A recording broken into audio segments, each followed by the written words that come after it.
સુરત શહેર cyber crime બ્રાન્ચને ખૂબ મોટી સફળતા મળી છે.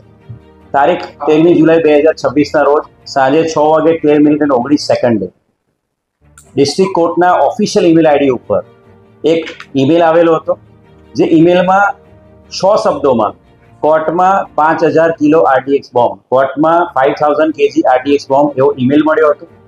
બનાવની ગંભીરતાને ધ્યાને રાખીને તાત્કાલિક બીડીડીએસની ટીમ, ક્રાઇમ બ્રાન્ચની ટીમ, એસઓજીની ટીમ અને લોકલ પોલીસ સ્ટેશન સહિત ઉચ્ચ અધિકારીઓ ડિસ્ટ્રિક્ટ કોર્ટ પહોંચી ગયા હતા અને પ્રોપર બીડીડીએસના માધ્યમથી આખું બિલ્ડિંગ થરલી સર્ચ કરવામાં આવ્યું.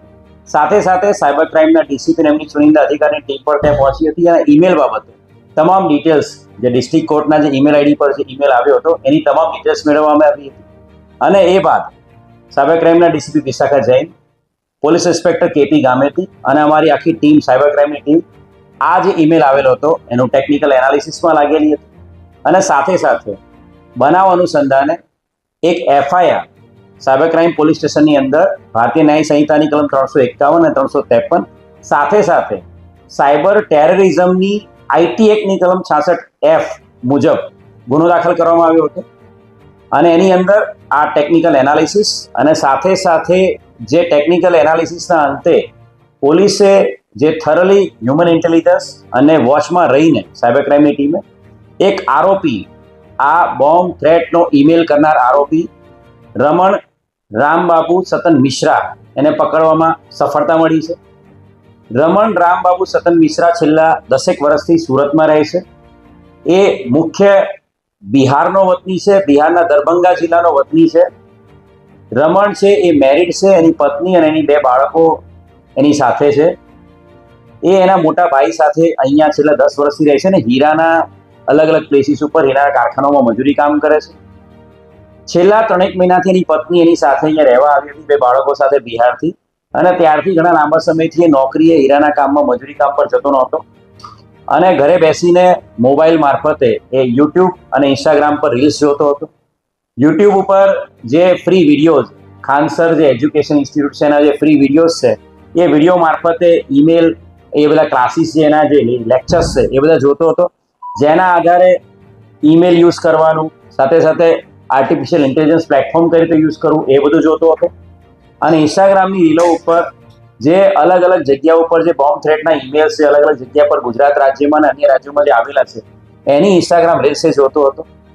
અને એનાથી પ્રેરાઈને એણે આ એક ઈમેલ પોતાના જ જે બિલ્ડિંગમાં રહેતા એક અન્ય વ્યક્તિ, એનો ફોન એણે વાપરવા લીધો હતો અને બિલ્ડિંગના ટેરેસ પર, કતારગામનું જે બિલ્ડિંગ છે કૃષ્ણકુંજ બિલ્ડિંગ, એના ટેરેસ પર જઈને પોતાના બિલ્ડિંગમાં રહેતા અન્ય વ્યક્તિ પાસેથી આ ફોન લઈને એણે એક આ ઈમેલ કર્યો હતો. હાલ જે એની પૂછપરછ કરી છે એ પ્રમાણે એણે કન્ફેસ કર્યું છે કે આ પોતાના જે નોન પર્સન છે બિલ્ડિંગમાં એના ફોનમાંથી એણે ઈમેલ કર્યો હતો. એ ફોન તો કબજે કરવામાં આવ્યો જ છે, પણ સાથે સાથે જે આરોપી છે રમણ મિશ્રા, એનો ફોન પણ કબજે કરવામાં આવ્યો છે અને એના ફોનમાંથી સુપ્રીમ કોર્ટના ઈમેલ આઈડી પર ઈમેલ કરતો એક ડ્રાફ્ટ પણ મળી આવેલો છે. અને જેની અંદર એની પ્રાથમિક પૂછપરછમાં જે રીતે એણે ડિસ્ટ્રિક્ટ કોર્ટમાં બોમ્બની ધમકીનો જે ઈમેલ કર્યો હતો એ પ્રકારનો સુપ્રીમ કોર્ટમાં ઈમેલ કરવાની પણ એની તૈયારી હતી. એ જે સુપ્રીમ કોર્ટને જેણે ઈમેલ કરેલો હતો એની અંદર જે ડ્રાફ્ટ તૈયાર કર્યો એમાં એક લાઈન એને અંગ્રેજ હમારે કંટ્રી કો બરબાદ કરકે ગયે, અને ત્યારબાદ એની જે પૂછપરછમાં એવું કહે છે કે હું આ જ પ્રકારનો ઈમેલ કે ભાઈ અહીંયા આરડીએક્સ બોમ્બ મૂકેલો છે સુપ્રીમ કોર્ટમાં, એ પ્રકારનો ઈમેલ કરવાનો હતો. ખૂબ મોટી સફળતા બોમ્બ થ્રેટના આ જે ઈમેલ જે થયો હતો ડિસ્ટ્રિક્ટ કોર્ટ એને ડિટેક્ટ કરવામાં સુરત શહેર સાયબર ક્રાઇમ બ્રાન્ચને મળી છે. આરોપી કેટલું અભ્યાસ કર્યો છે અને આ મેલ કરવાનું કારણ શું? આ જે આરોપી છે રમણ રામબાબુ સતન મિશ્રા, એ બિહાર દરભંગાનો રહેવાસી છે. એના પિતા ત્યાં દરભંગા બિહારના ધનુવારા ગામમાં ખેતી કામ કરે છે, એની માતા ઘરકામ કરે છે. પરિવારમાં એ લોકો 2 ભાઈ ને 2 બહેન છે. એની બંને બહેનો છે ત્યાં બિહારમાં જ રહે છે અને 2 ભાઈઓ છેલ્લા ઘણા વર્ષોથી અહીંયા જ સુરત શહેરમાં કતારગામ વેટ રોડ પર કૃષ્ણકુંજ બિલ્ડિંગમાં રહે છે. આ આરોપી છે એ ઇનિશિયલી એના ભાઈની સાથે હીરાના મજૂરી કામમાં ને બધે જતો હતો અને અહીંયા ભાડાના રૂમમાં કૃષ્ણકુંજ બિલ્ડિંગમાં રહેતો હતો. છેલ્લા ઘણા સમયથી એણે આ હીરાના કારખાનામાં જે મજૂરી કામ કરતો એ બંધ કરી દીધું છે. એના પત્ની જે છેલ્લા 3 માસથી એના 2 બાળકો સાથે અહીંયા આવે છે, એના 2 બાળકો છે, એક નાનું બાળક 8 વર્ષનું ને એક બાળક 3 વર્ષનું છે. એના પત્ની જ્યારથી રહેવા આવ્યા ત્યારથી વારંવાર એના પત્ની એને નોકરી બાબતે મજૂરી કામ કરવા જવા માટે પણ કહેતા હતા અને એ કશું પણ ઘરે કરતો નહોતો.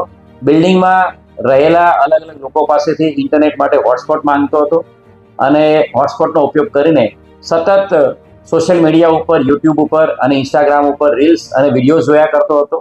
અને સાથે સાથે ઈમેલ કરવાનું, એઆઈ પ્લેટફોર્મ પર કઈ રીતે કન્ટેન્ટ બનાવવાનું એ બધું શીખતો હતો. અને આખો દિવસ એ આ જ કામ કરતો હતો.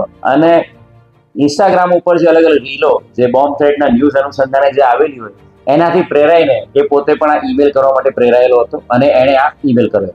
અભ્યાસ કેટલો છે? હાલ જેની પૂછપરછ છે એ પ્રમાણે એ બિહારના એના વતનમાં ધનુવારા ગામમાં ધોરણ 9 સુધીનો એણે અભ્યાસ કર્યો છે. હાલ જે એની પૂછપરછ કરી છે એ પ્રમાણે એણે જે મોબાઈલ ઉપયોગ કર્યો છે એ એના બિલ્ડિંગમાં રહેતા એક વ્યક્તિનો ઉપયોગ કર્યો છે મોબાઈલનો. અને જે ઈમેલ છે એના પોતાના જ ઈમેલ આઈડી છે એ એના જે નોન વ્યક્તિ જેનો મોબાઈલ ઉપયોગ કર્યો હતો એમાં યુઝરનેમ પાસવર્ડ નાખીને એણે પોતે જ આ ઈમેલ કર્યો છે.